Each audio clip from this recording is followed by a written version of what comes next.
Coach Rhule will have some guys in here, some out there on the field as normal. Coach, go ahead. Simple. Don't have a problem.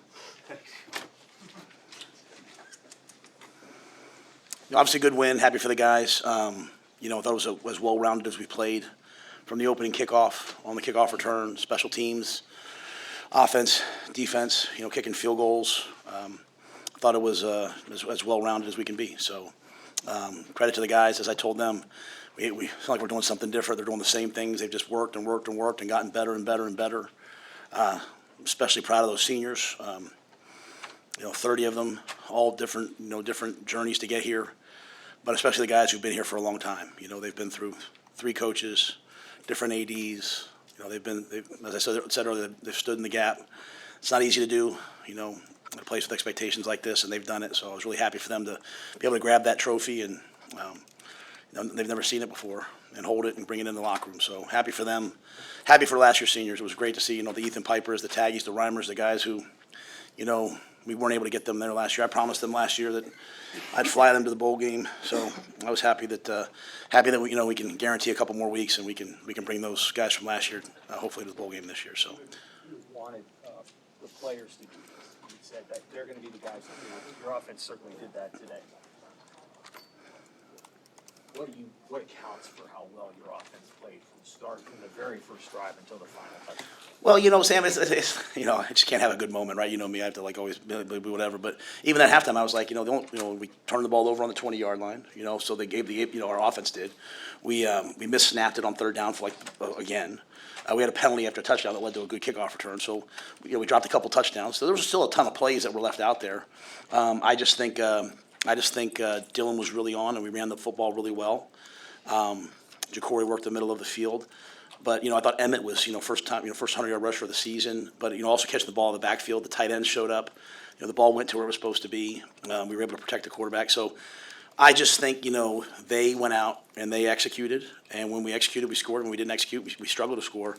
But that's gets my point. There was no new plays. I mean, I had to call timeout a couple times because Dana was, tripped up trying to get the words out. And because, he knew what he wanted. And a lot of plays. Some of the other coaches helped him with. I thought it was great collaborative by those guys on the sideline. Can you speak to the rhythm that your offense found into the first half and then into the second half, just the rhythm and play calling and just the way that the offense moved? Yeah, I think if you go back throughout the course of the year, we've had a lot of drives killed by penalties and things like that. I thought there was no negative plays, right? So last week, I know you guys asked me about pushing the ball on the field. I said, well, we were able to get the ball in the quarterback's hand. Every ball kind of went forward, right? It's like playing links golf, just keep knocking it down the fairway. And today we were able to do that, but also make some explosive plays. But the players made the explosive plays. The players made people miss. Like Emmett was untackleable at times today, right? So I thought that was another component to it.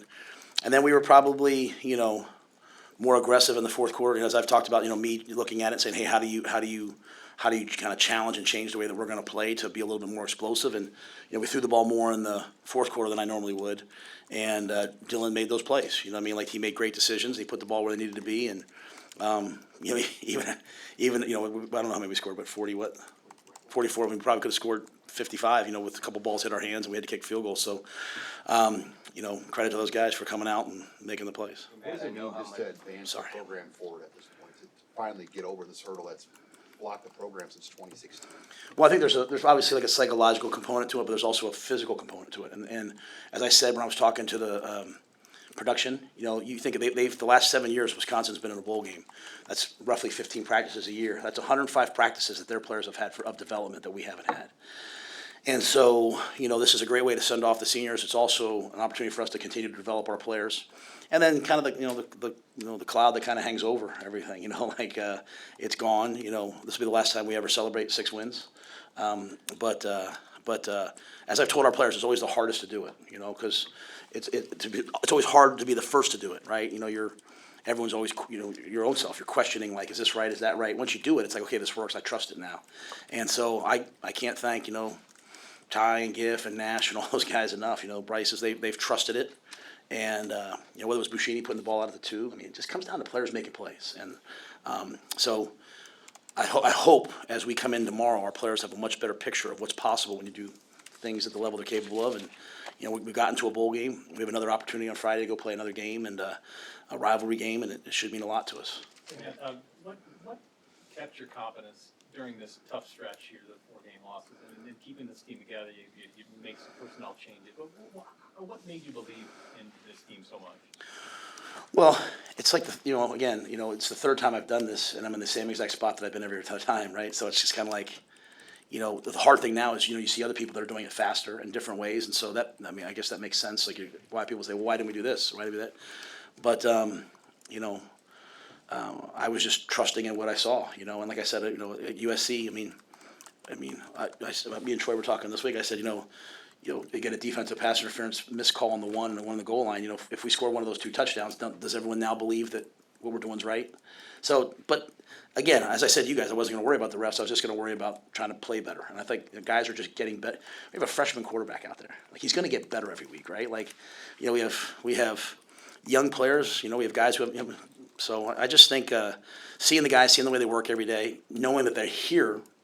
They hear all the noise, and they probably have their own questions. Like, Coach, you're working us really hard, and we're not getting what we want.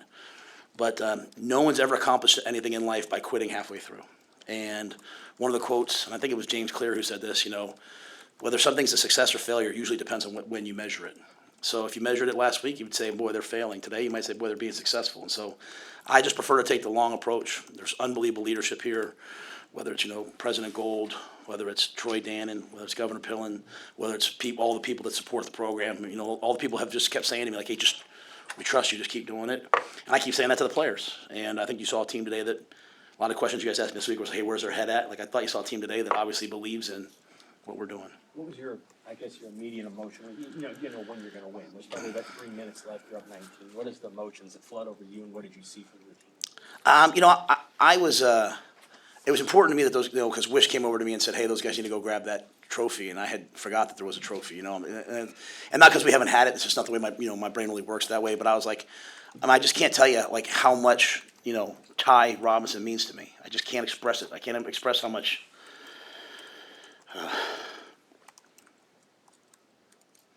Those guys have meant to me, and I don't know that everyone's always treated them fairly. I don't know that like those guys. I don't know if anyone understands what they've had to endure here.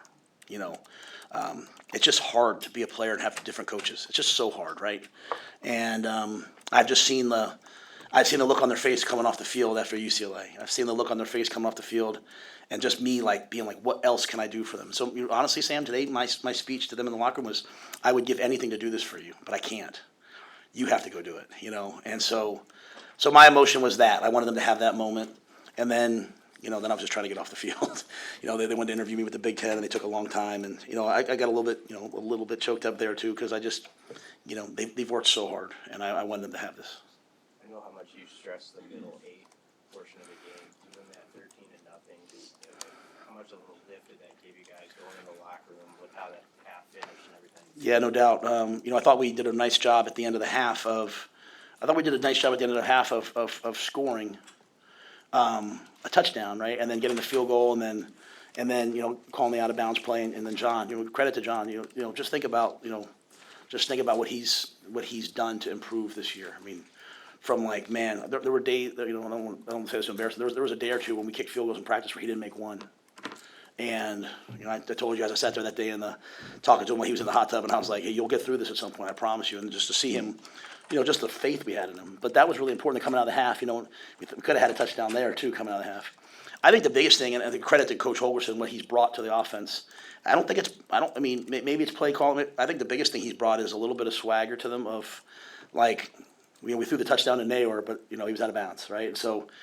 Typically that would be like, oh my gosh, we're snake bit, and he was just like, let's do it again, and then we threw a touchdown 2 plays later. So I thought that aggressive mindset of like, hey, we're going to keep going, guys, until they pull us off, we're going to keep going. I thought that was good at the end of that. Was the play up front on offense was it as good as last week? Was it a continuation of last week? I have to see it on tape, but I thought we controlled the game. I don't know what the final yards rushing were. I don't know what the numbers were. That's Wisconsin, like that's a tough physical team, and they held Oregon last week to 16 points. Like they held Penn State. Penn State scored a late touchdown to make it 28.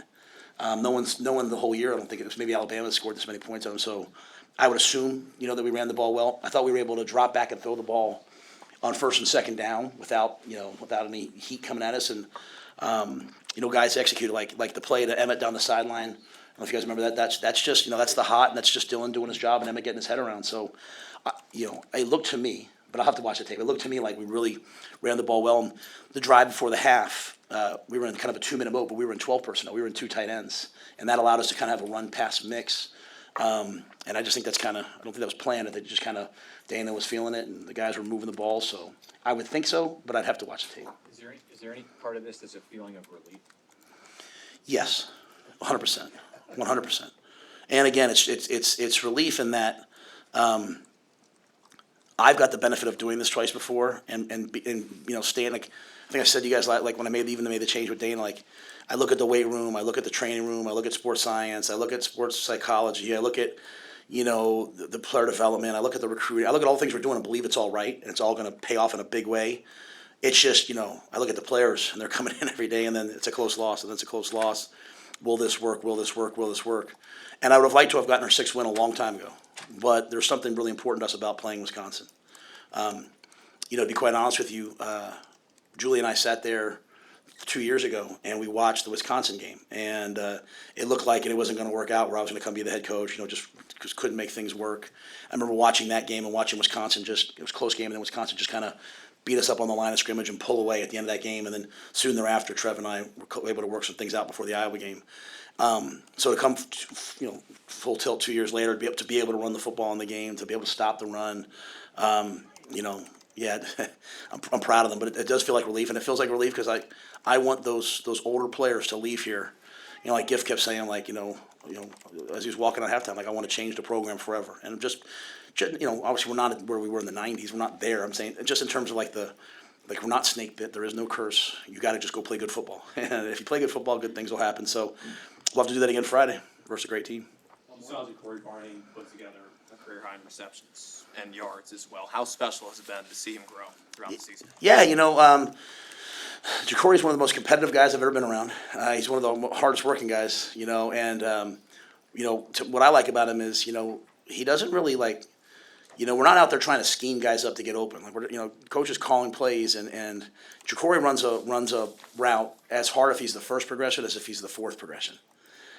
He runs every play like it's the last play of his life, and he's out there catching punts. He's out there catching kickoff returns.